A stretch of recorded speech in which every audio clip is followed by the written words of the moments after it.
J'espère que vous allez très bien. Et je sais que vous êtes au courant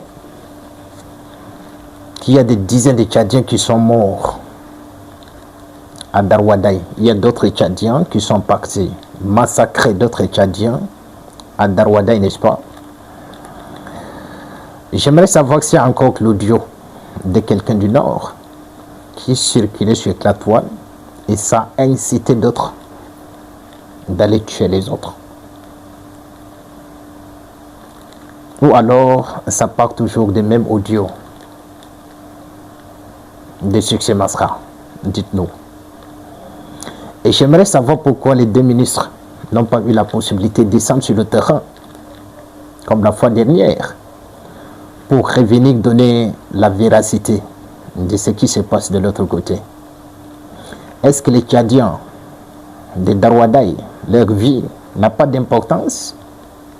Ou bien, c'est quoi exactement le problème? Arrivé à un certain moment, il va falloir que vous appreniez à prendre vos responsabilités. Nous n'avons que 23 provinces désarmées. Ces 23 provinces, vous n'avez même pas besoin de 6 mois pour faire ce travail. Qu'est-ce qui vous empêche?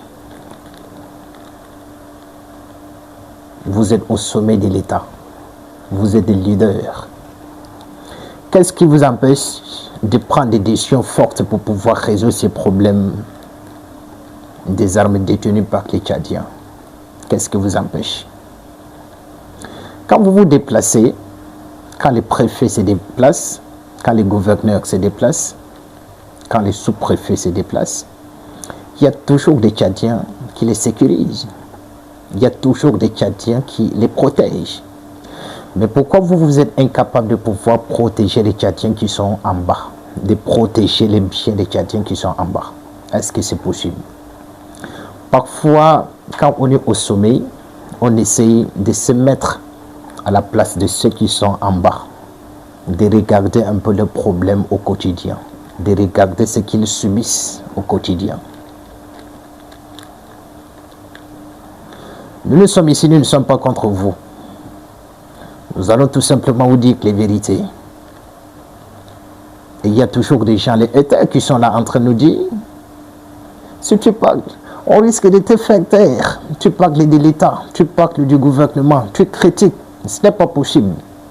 On ne devrait pas continuer toujours à rester les bras croisés en train de regarder la médiocrité s'installer davantage. On ne devrait pas rester croiser les bras. Regardez notre pays que nous aimons tous de s'enfoncer encore davantage. On ne devrait pas rester toujours les bras croisés. Regardez notre pays qui est là et avec une insécurité grandissante, sans toutefois apporter un petit peu de critique. Ce n'est pas possible. Arrivé à un certain moment, il va falloir qu'on se dise les vérités. La 5e République, vous avez demandé le changement, que vous devrez changer.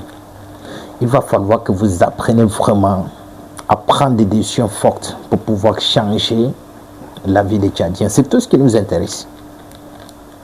Si la vie des Tchadiens change, on a quoi encore à pouvoir dire de trop grave, de trop... c'est pas trop... Ce qui peut vous déranger, non? Parce que quand on vous dit quelque chose et que ça vous dérange, ça veut dire que vous ne prenez pas vos responsabilités. Ça veut dire qu'il y a quelque chose que vous omettez. Il est bien vrai que vous êtes des êtres humains, mais parfois il y a certaines choses là, vous faites trop mal. Le 2 poids, 2 mesures, ça doit s'arrêter. Si on a vraiment besoin de diriger les Tchadiens dans l'équité, il va falloir qu'il y ait certaines choses, certains comportements, vous cessez. Vous pouvez laisser ça sur la 4e ou bien 3e République, c'est pas trop. Mais la 5e République, il va falloir qu'on puisse dire les vérités pour qu'on puisse décoller notre pays à un certain niveau beaucoup plus important. Je peux pas aller beaucoup plus loin. Si tu as aimé la vidéo, tu likes, tu donnes ton point de vue, tu mets la vidéo dans ta favori pour pouvoir regarder peut-être plus tard.